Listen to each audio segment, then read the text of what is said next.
들으실 하나님의 말씀입니다. 시편 1편 1절에서 6절 말씀입니다. 시편 1편 1절에서 6절 말씀입니다. 제가 가진 성경으로 구약 805면입니다.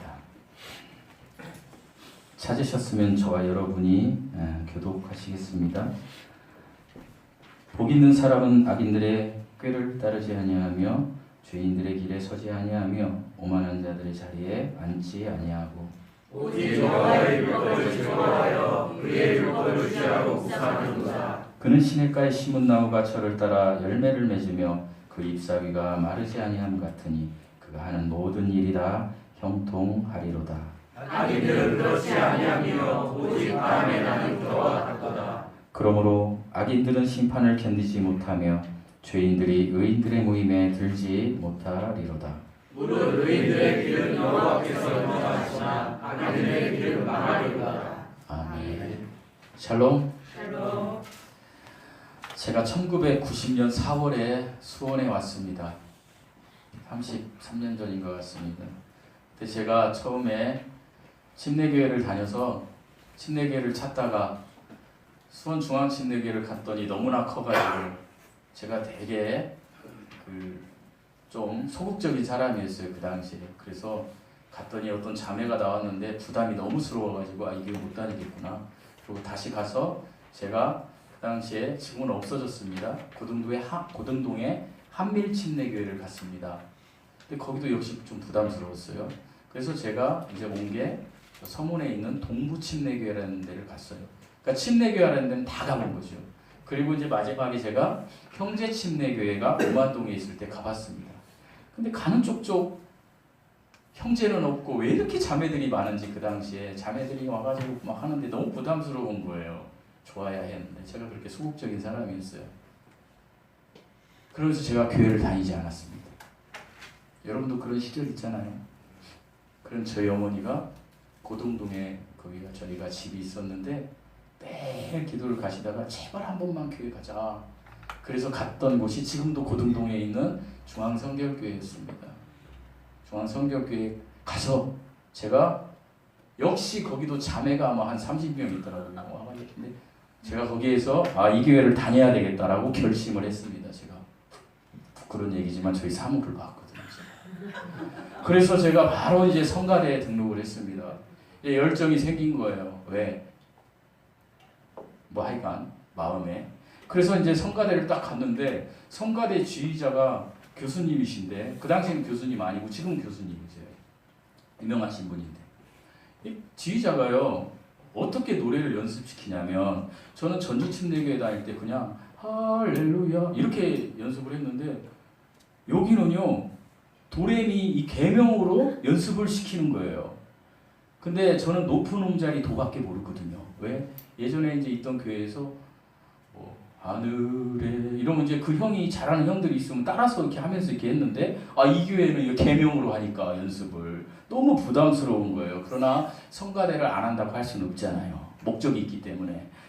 그러니까 제가 베이스에 섰는데 베이스의 낮은 음자리 도를 이제 찾아서 해야 되는데 노래를 그렇게 하는 거예요. 도, 솔, 라, 미, 도 이렇게 하는데 다 잘해요. 미쳐버리겠는 거예요. 그런데 너무 힘들어하고 있었는데요. 그때에 제 옆에 지금은 한 60대 중반 되셨을 거예요. 우리 집사님이 정길복 집사님이라고 계셨어요. 이 집사님이 음악을 잘 모르시는데 너무 열심히신 분이었어요. 집사님이 저한테 그러는 거예요. 동생 같으니까 형제 이거 봐봐 내가 알려줄게. 그래서 그랬더니 여기 샵이라고 있는 데 있잖아. 옆에는 시야. 그리고 이거 플랫 이 B자같이 생긴 플랫 여기는 파야. 그렇게 하고 도를 찾아. 그러더라고요. 그래도 헷갈리잖아요. 그러니까 저한테 뭐냐면 성가대 오자마자 미리 계명을 막 적으라는 거예요. 거기다 도레 미 파 솔 라. 그래서 제가 그걸 적었어요. 그러고 나니까 이제 계명으로 노래를 하니까 쉬운 거예요. 그게 또 습관이 되니까 저절로 제가 이렇게 외웠어요. 이제 원래 샵시 그리고 플랫이 B잖아요. 근데 저는 그냥 그걸 B라고 샵시 피파. 그러니까 샵시 피파 하니까 도를 금방 찾는 거예요. 도를. 그러니까 기준점, 음악에 있어서도 기준점 도를 빨리 찾으니까 노래가 쉬운 거예요. 계명으로 부르는 노래. 그러니까 계명으로 부르다 보니까 노래가 쉬워지는 거죠. 그런 일이 있었어요. 이와 같이 노래를 잘하려면 기준점인 도를 빨리 찾고 그 도를 중심으로 해서 노래를 쫙 해야 잘할 수 있어요. 기준점이 중요한 거예요. 노래에서도 이렇게 기준점이 중요하듯이 우리의 삶에서도요, 정말 기준점이 중요하다라고 주님이 이야기하시는데 그것은 바로 그 기준점은 바로 하나님이 주시는 복이에요. 그래서 오늘은 이 하나님이 주시는 복을 중심으로 복 있는 사람, 복 없는 사람이라는 제목으로 제가 말씀을 나누면서 여러분과 은혜를 좀 받고자 합니다.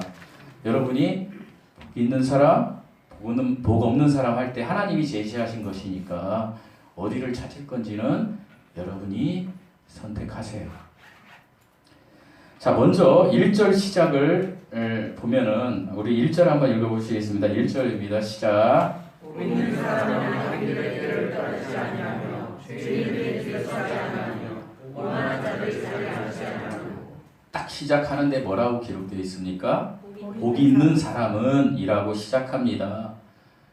세상 사람들이 이야기하는 기준은요, 복하면 왠지 좋아요. 그죠? 복. 우리나라도 막 보면 뭐 종교를 떠나서 다 복이잖아요. 복자잖아요. 복.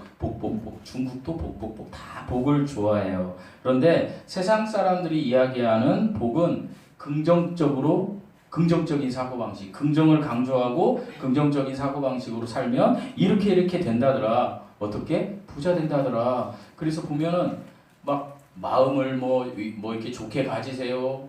뭐 하늘에 있는 것을 끌어오세요. 막 또 그러면 복 받아요. 그런데 그 복 중심에 속에 쫙 가보면 뭐가 있어요? 돈이 있어요. 돈이. 이 얘기는 안 해야 되는데. 제가 지난주에 부흥회 초청받아서 갔는데 강사 목사님이 돈 하는 사람은 돈 사람이라고 하더라고요. 돈 사람. 웃기지도 않은 얘기지만 어쨌든 사람들의 마음의 중심에는 돈이 있어요. 물질이. 그게 세상 사람들이 추구하는 복이라는 거예요. 그러나 오늘 본문을 보시면요, 하나님께서 복 있는 사람은 하고 이제 쭉 복 있는 사람의 특징에 대해서 이렇게 나열을 하시는데 어떤 것을 따르지 않는 사람이다. 또 어떤 길에 서지 않는 사람이다. 그리고 어떤 자리에 앉지 않는 사람이다. 그러니까 하나님이 얘기하시는 그 복 있는 사람은 긍정적인 것을 이야기하는 게 아니라 약간은 부정적인 것으로 이야기를 하면서 말씀을 강조하고 계신 거예요, 우리에게. 왜 그러셨을까요? 복하면 다 긍정적이어야 되는데 왜 하나님이 이렇게 말씀하셨을까요? 여기에는요, 아주 오묘한 진리가 있어요. 특별히 지금 시편 1편 1절에서 이야기하는 복의 우선순위를 너희가 알아야 된다라는 거예요, 여러분. 복의 우선순위를 알아야 된다. 그것을 이야기할 건데 어떤 복이냐? 하나님이 말씀하시는 복은 이런 것이다 라고 지금 이야기하는 거예요. 보통 사람들은 방금 전에 말씀드린 것처럼 복을 이야기하면 세상에서의 소유의 관점을 둬요. 뭐예요? 소유.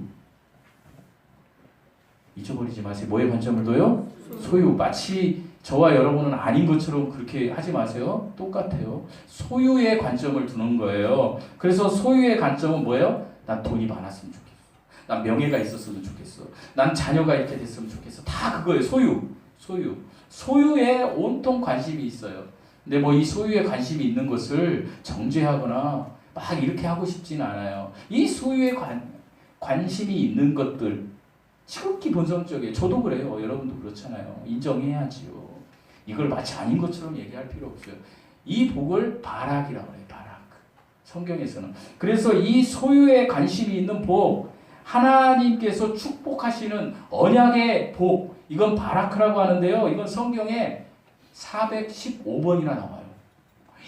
성경에 415번이나 나오니까 나는 막 그렇게 해야 되겠다라고 여러분이 생각할 수 있는데 하나님께서 그런데 이 복도 내가 너희에게 줄게. 그런데 너희들이 이 복보다 더 중요하고 더 우선순위적인 복이 있단다라고 이야기하시면서 오늘 시편 1편 1절을 1절에 복 있는 사람, 그 복을 이야기하는 거예요.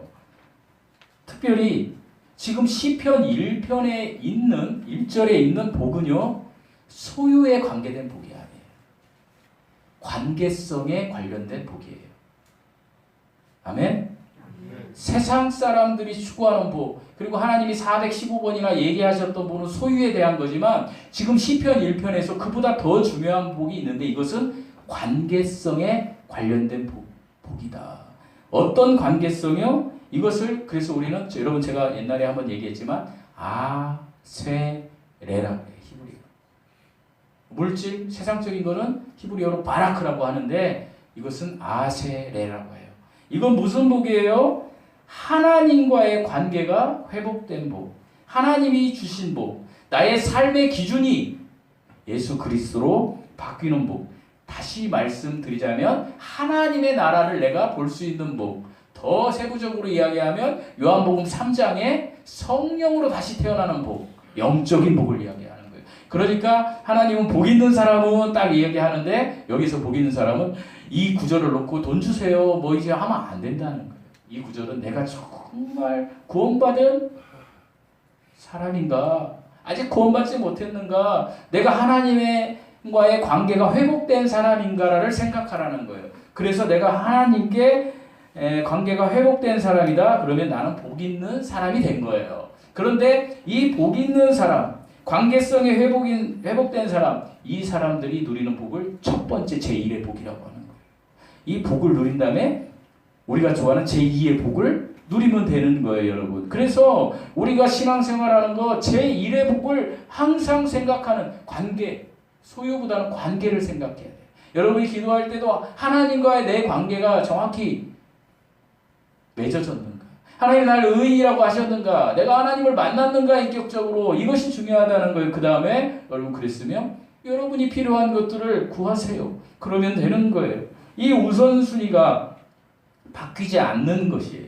그러면서 하나님은 이런 아세레의 복, 영적인 복, 구원받은 사람, 구원받은 은혜를 누린 사람, 그 복 있는 사람들은 어떤 특징이 있느냐? 세 가지를 이야기하세요.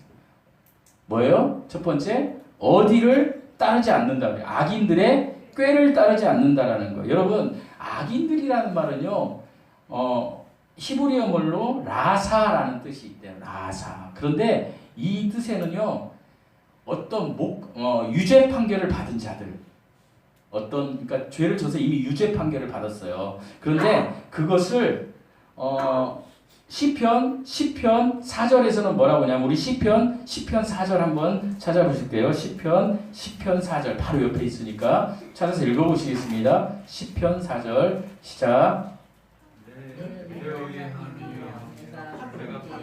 시편 발음이 좀 잘 안 좋은가요? 시편 4절. 시편 4절이요. 아 그래요? 그냥 10장. 여기 민원이 세네요. 원래 시편 10장 4절. 아우 대단하세요. 여기 집중하시니까 너무 감사합니다. 1장 4절이잖아요. 그 얘기잖아요. 아니 10장 4절. 자 읽어보시겠습니다. 시작.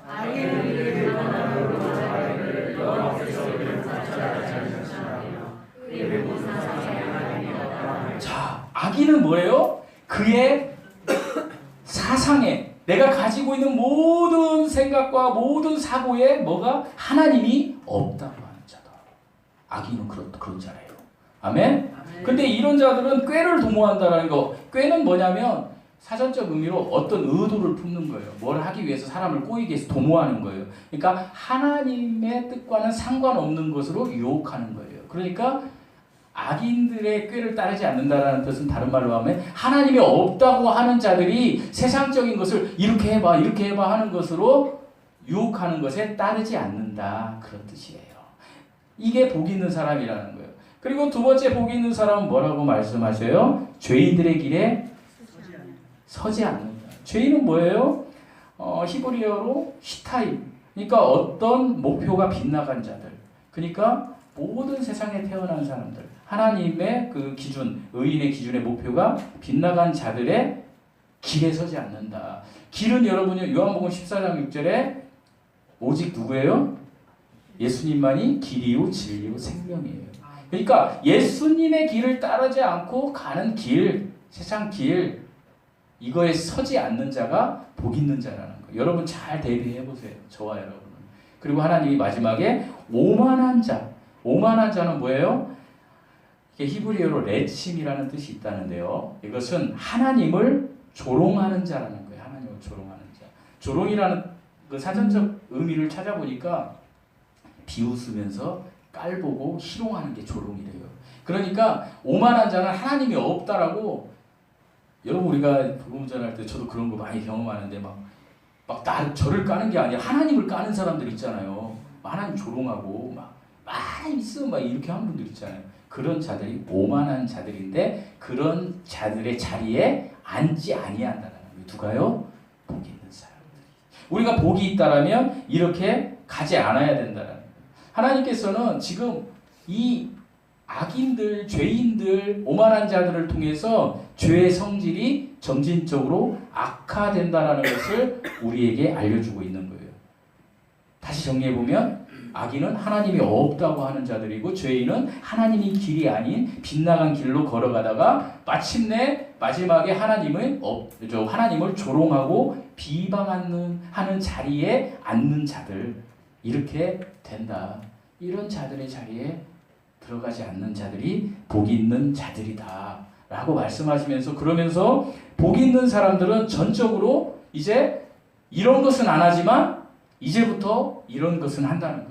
저와 여러분 이런 거 하는지 한번 보시면 돼요. 자, 복 있는 사람 뭘 하냐면 2절 읽어보시겠습니다. 2절 시작. 오직 여호와의 율법을 즐거워하여 이 율법을 주야로 묵상하는도다.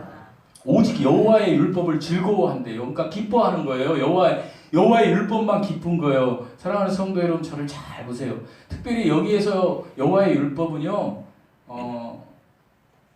어떤 율법일까요? 지금 우리가 성경 66권이지만 여기서는 토라예요. 모세 오경을 이야기하는 거예요. 여러분 모세 오경이 기쁘고 즐거운가요? 창세기, 출애굽기 여기까지는 그래도 좀 괜찮아. 레위기, 민수기, 신명기가 막 기쁘고 즐거운가요? 레위기, 민수기, 신명기를 묵상하고 막 들으면 어떻게 돼요, 여러분이? 계속 고개가 떨궈지죠, 이렇게. 떨궈지죠, 계속. 그런데 복 있는 사람은 이 여호와의 율법을, 이 한 말씀을 읽을 때마다 막 너무 기쁘다는 거예요. 그래서 이 말씀, 율법을 주야로 어떻게 묵상한대요. 묵상이 뭘까요? 조용히 암송하는 거예요. 그러니까 태초에 하나님이 천지를 창조하셨대. 그럼 막 주야로 막 그걸 외치고 다니는 거예요. 하나님이 천지를 창조하셨대. 근데 너무 기쁜 거야. 태초에 하나님이 천지를 이렇게 된다.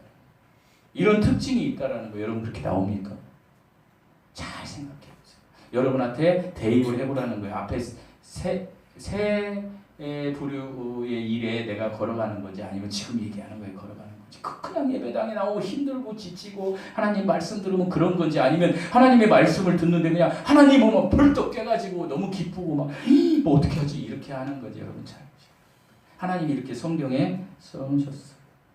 그리고 3절에 이런 사람들은 어떤 사람들이다? 여호와의 하나님의 말씀을 막 읽을 때 기뻐하고 막 묵상하고 하는 사람들은 3절 읽어보시겠습니다. 시작. 그는 시내가의 나무와 들보라 열매를 맺으며 그 잎사가 마르지 않는 것이니 그가 모든이 나랑 통하리로다. 이런 사람은요, 시냇가에 심겨진 나무래요. 여러분 나무가 시냇가에 심겨지면 어떻게 될까요? 나무 뿌리가 시냇가에 있는 그 물을 공급받게 되겠죠. 그럼 마르지 않게 되겠죠. 그럼 마르지 않으면 풀러서 그 나무가 어떻게 돼요? 귀한 열매를 맺는 거예요. 좋은 열매를 맺고, 그리고 그 시냇가에 심은 나무가 모든 게 형통하는 거예요. 그냥 이거예요. 복 있는 사람. 여러분이 여러분의 기준점을 예수 그리스도에게 두라는 거예요. 여기서 시냇가에 심은 나무는 우리 주 예수 그리스도를 상징하는 거예요. 그러니까 여러분의 삶의 뿌리를 예수 그리스도께 두면, 거기다 딱 두고 하나님의 말씀을 즐거워하고 묵상하고 가면 하나님께서 샘물처럼 영생의 물을 주셔서 여러분이 영적으로 마르지 않는 거예요. 그러니까 너무나 힘들고 지쳐도 그냥 하나님께서, 그때 힘들고 지치지만 하나님께서 그 말씀을 통해서 은혜를 주시면 다 회복되는 거예요. 그래서 마르지 않는 거예요. 영적 영적 고갈이 없는 거예요. 늘 영적 고갈이 있을 때마다 하나님 앞에 나가서 회개하고 다시 일어서고 회개하고 다시 일어서고 이렇게 함으로써 귀한 열매를 맺는 거예요. 좋은 열매를. 이 사람을 보면 하나님이 있는 것 같아. 다른 사람이 볼 때. 제가 이 설교를 준비하면서 아주 귀한 말씀을 하나 이렇게 듣게 되었는데, 조나단 에드워드라는 영적 각성 운동을 했던 아주 정말 훌륭하신 목사님이 계신데, 돌아가셨죠. 19세기 초에 미국을 완전히 다 휩쓴 이 목사님이 그런 얘기를 하더라고요. 당신이 신앙생활을 아무리 잘한다라고 다른 사람에게 그리스도인이라고 인정받는다 생각하지 마십시오. 당신이 목사라고 그리스도인이라고 인정받는다라고 생각하지 마십시오. 당신이 아무리 성경을 많이 알아도 당신이 그리스도인이라고 다른 사람에게 인정받는다고 생각하지 마십시오. 당신이 유일하게 그리스도인이라고 인정받을 수 있는 것은 하나님과 당신과의 관계입니다. 그러니까 여러분도 저를 판단하지 말고 저도 여러분을 판단할 필요 없다라는 거예요. 왜? 그런 얘기 있잖아요. 나중에 천국에 갔는데 그 목사님 어디 계시는데 안 온 거야. 근데 정말 저분이 왔다고 하는 사람들은 왔다라는 거예요. 그러니까 뭐 얘기할 거 없어요. 그냥 철저히 하나님하고 나하고의 관계라는 거예요. 그런데 하지만 그럼에도 불구하고 이 땅에 살다 보니까 저 사람이 그리스도인인가 막 이렇게 서로 판단하게 되잖아요. 우리는 그 판단의 열쇠는 그의 삶의 열매를 보면 안다. 이렇게 써놓으시더라고요. 그러니까 여러분, 우리의 삶의 열매를 보면 사람은 저 사람이 그리스도인지 아닌지 알 수 있다는 거예요. 여러분, 얼마나 우리가 정말 두렵고 떨리는 마음으로 이 땅에서의 삶을 살아가야 되는, 부자로 살아가는 게 아니에요. 부자로 살아가는 게 아니에요. 어떤 환경에서든지 하나님의 말씀을 주야로 묵상하면서 시냇가에 심은 나무처럼 정말 기쁘게 그 영성이 하나님으로 막 더 가까이 가면서 모든 일이, 자기가 하는 모든 일이 다 하나님으로부터 형통해지는 삶을 사는 사람들, 이런 사람을 이야기하는 거예요. 이게 하나님이 지금 복 있는 사람이라는 거예요. 그러면서 하나님은 이런 사람들이 열매를 맺는데, 어떤 열매? 기도의 열매를 맺는다. 말씀의 열매를 맺고요. 전도의 열매를 맺고, 정말 중요한 인격의 열매를 맺는다. 그리고 봉사의 열매, 찬양의 열매를 맺고, 제가 우리 교회에서 잘 얘기 안 하는데 헌신의 열매를 또 맺어요. 헌금의 열매도 맺는다. 이 얘기하면 뭐 이상해지네 할 것 같죠? 아니, 그 열매를 맺게 된다는 거. 그 열매를 맺을 때마다 여러분, 하나님께서 더 은혜를 주시는 거예요. 여러분, 나무가 열매를 맺으면 나무가 먹을까요? 다른 어떤 뭐 사람이나 동물이 먹을까요? 나무가 열매 먹고 나무가 막 따먹나요? 사과나무가 사과를 딱 열매를 맺은 다음에 이 열매는 내 거야 하고 사과나무가 막 먹어요? 아니에요. 나무가 열매를 맺으면 다른 사람이나 짐승이 먹어요. 여러분, 우리가 삶의 열매가 왜 중요하냐면, 우리가 삶의 열매가 있으면 그것을 보고 다른 사람이 따먹는 거예요. 이영국 목사 변화네, 정말 그리스도인의 그 열매를 따먹는 거죠. 그리스도가 전파돼. 그래서 삶의 열매가 중요하다는 거. 그래서 여러분 삶이 변화돼야 된다는 거. 저도 마찬가지고 계속 변화돼야 돼요. 그리스도께로 생명이 들어왔는데 여전히 세상 배설물 같은 쓴뿌리들에 내가 접촉해 있다라면 하나님의 열매가 사람들한테 나올 수가 없어요. 제가 이런 표현을 이렇게 해서 여러분이 좀 마음의 위축이 될 수 있겠지만, 여러분이 세상 사람들과 똑같이 행동할 때 여러분을 보고 그리스도가 있어 이렇게 하는 사람 없어요. 여러분의 삶의 열매가 그리스도의 열매가 날 때 진짜 하나님이 있나 보네. 이걸 다른 사람들이 따먹기에 우리가 정말 그리스도라는 나무에 뿌리를 박았다라면 삶의 열매가 드러나요. 여러분, 제발 부탁인데 교회 오시면 기도하세요.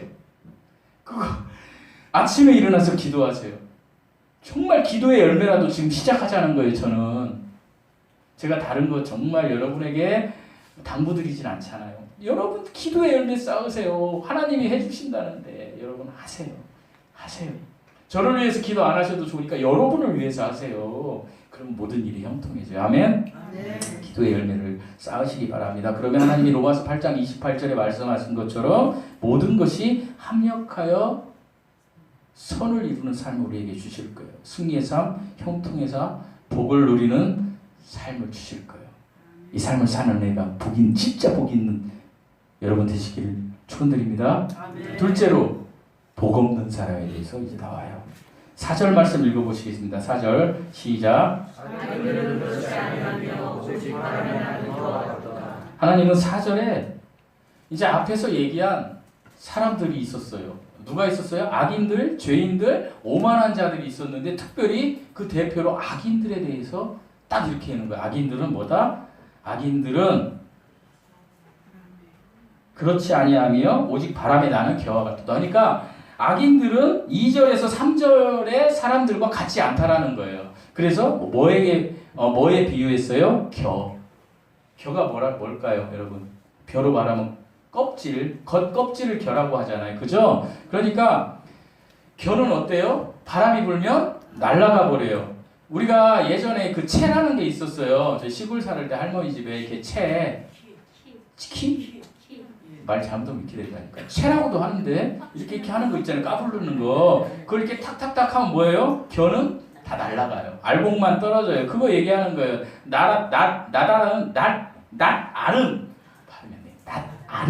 알곡은 바닥에 떨어지나 겨는 가볍기 때문에 날아가는 거예요. 바람에. 그거 하잖아요. 이렇게. 따라서 여기서 겨라는 것은요. 악인들이 사라져버릴 존재라는 거예요. 허무하게 될 거라는 거예요. 그가 아무리 이 땅에서 부를 누리고 명예를 누리고 아무리 그래도 그는 허무하게 될 거라는 거예요. 제 아내가 오늘 예배 끝나면 결혼식장 간답니다. 빨리 끝내달라고 했어요. 얘기 안 하려고 했는데 예를 들어야 되기 때문에 제가 오늘은 그래서 12시 반까지 하려고 하거든요. 결혼식은 12시인데 바로 여기서. 근데 저 아침에 오면서 자기 친구들 얘기를 막 하는 거예요. 이제 기쁜 거지. 지금 친구들 만날 일이. 어쩌면 지금 예배 드리는 시간에도 제 설교를 듣는 게 아니라 막 누구 만나는 막 걔네들 상상할 수도 있어. 그분들. 근데 막 얘기를 하는데 그 중에 하나가 친구가 장로님 딸인데 그 친구분이 그 남사에 엄청 땅이 많대요. 시간대대로. 놀라지도 않네. 남사 땅이 어떻게 됐어요 지금. 그리고 막 하여간 막 엄청 막 별장도 짓고 막 엄청 부자래요. 그 친구 오늘 오는 거지. 이제 외제차 타고. 그래서 나도 예배 끝나고 그냥 가래. 그 친구 차 타고 갈 거라고 알았다고 그랬는데 제가 쫙 듣고 뭔 얘기를 했냐면 오늘 설교와 비교해서 부러워하지 마라. 20년 안에 끝날 일이야. 허무하다는 거예요. 돈? 제가 그러면서 그렇게 했어요. 정주영 회장하고 이건희 회장이 돈 가지고 갔어?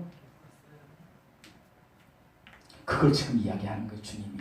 세상에 있는 거는 겨와 같다. 허무하다. 그거 자꾸 가지 말라는 거예요. 여러분. 이제 놓으세요. 그리고 앞에 거 추가하세요. 겨는 성경에서 무가치한 것을 상징하는 말로 여러 성경 구절이 나와 있는데 특별히 호세아 13장 3절에서는 이렇게 나와요. 이러므로 그들은 아침 구름 같으며 아침 구름 없어지잖아요. 때문에 타작마당에서 광풍이 달리는 겨와 같으며 타작마당에 이렇게 하는데 바람이 날리니까 다 날아가는 거예요. 굴뚝에서 나가는 연기 같으니라. 연기 어떻게 굴뚝에서 나가는 연기 없어진다는 거예요. 그런데 이와는 대조적으로 시냇가에 심은 나무는 어떻게 된다고요? 예수 그리스도라는 뿌리에 단단히 박혀 있어서 바람이 불어도 끄떡없고 어떤 상황이 와도 끄떡없다라는 거예요. 우리의 구원은 그냥 딱 끄떡없어요. 그 다음에 근데 그 구원 끄떡없으니까 지금 구원파들이 얘기하는 대로 앞으로 내가 지을 죄까지 하나님이 다 죄사함을 주셨으니까 나는 마음대로 살 거야. 물론 그 말은 맞아요. 근데 마음대로 살으라는 건 아니에요. 정말 예수 그리스도를 믿으면 여러분 말씀 보고 기도하고 이걸로 가게 돼 있어요. 여러분 그렇지 않으면 회개하시라는 거예요. 지금 그렇게 가야 돼. 그래서 삶의 열매를 내 이웃들에게 드러내야 되는 거예요. 저 예수쟁이. 제가 자꾸 집안 얘기해서 정말 죄송한데 우리 사모가 어떤 분한테 지금 예수쟁이로 올려가지고 아주 그냥 혹독한 저 복음도 못 전하고 막 그런 예수 믿는다는 이유로 막 그렇게 되는 거예요. 여러분 축복이에요. 내가 가서 내가 삶의 열매로 예수쟁이가 돼야 되는 거예요. 그거 하나님이 복이 있는 사람이라는 거예요. 근데 요즘 어때요? 다 숨겨요 그냥. 숨겨요.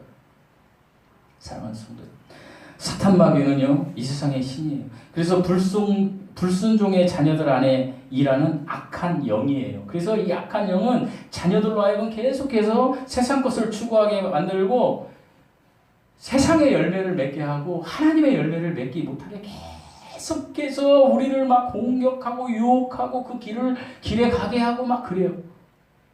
주님이 그렇게 하지 말라는 거예요. 그것은 그 육적으로 성공하고 아무리 그래도 영적으로 파멸되면 그러면 멸망의 자리에 너희가 앉게 된다라는 거예요. 여러분 알곡이요.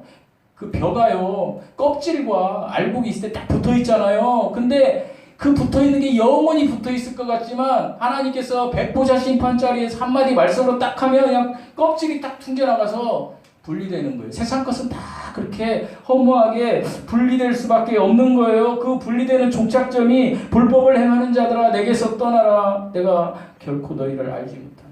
너희는 영존하는 저주받는 장소로 갈지어다 라고 주님이 얘기하실 거라는 거예요. 여러분 그래서 복 있는 사람은 의인이에요. 그래서 의인은요 삶의 삶으로 생명의 열매 예수 그리스도를 드러내야 되는 거예요. 그런데요 복 없는 사람은 악인이에요. 이 악인 길은 어떻게 된다? 망하리로다. 이게 어디에 나와 있어요? 6절 읽어보시겠습니다. 6절 시작.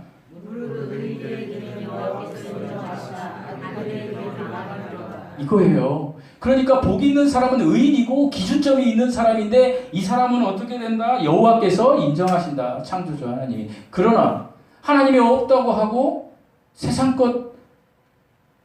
세상의 열매를 향해서 쫓아가고 하나님이 없다고 하면서 세상의 열매를 쫓아가고 이렇게 하면 어떻게 된다? 망하리로다. 여러분 그래서 우리 삶에 우선적으로 하나님을 만나는 것이 이토록 중요해요. 하나님을 만난 다음에 그 다음에 우리는 삶의 열매를 드러내. 우리 성도들은 다 하나님을 만나는 의인일 거예요. 그런데 그렇다면 죄송합니다. 이제부터 여러분 삶의 열매로 그리스도를 나타낼 수 있는 삶을 살아야 돼요. 그 열매가 뭐라 그랬어요? 따라서 해보시겠습니다. 기도의 열매, 말씀의 열매, 전도의 열매, 인격의 열매, 봉사의 열매, 찬양의 열매, 헌신의 열매. 예. 아우 그 많은 거 내가 다 어떻게 해요? 그러면 한 가지라도 하세요. 가정에서 인격의 열매. 따라서 해보십니다. 인격의 열매, 기도의 열매. 이거라도 시작해보세요. 예수님을 나무에 뿌리겠다. 변화됨이 없으면 사람들에게 그리스도의 복음을 전할 수 없어요. 그래서 저는 여러분이 축복받기를 원해요. 여러분이 구원받았으면 의인이 됐으면 복 있는 사람이 됐으면 이제부터 여러분이 바라크의 복을 원하는 거야. 아 인격이 변화되고 막 이렇게 되면 하나님께서 그래 누구 예를 들어드릴까? 김영자 집사님. 그래 영자야. 야는 네가 그렇게 인격이 변화되고 네가 정말 기도해. 그러면 네가 이렇게 내가 주어도 네가 충분히 나를 드러낼 수 있겠구나 하고 주실 거라는 거예요.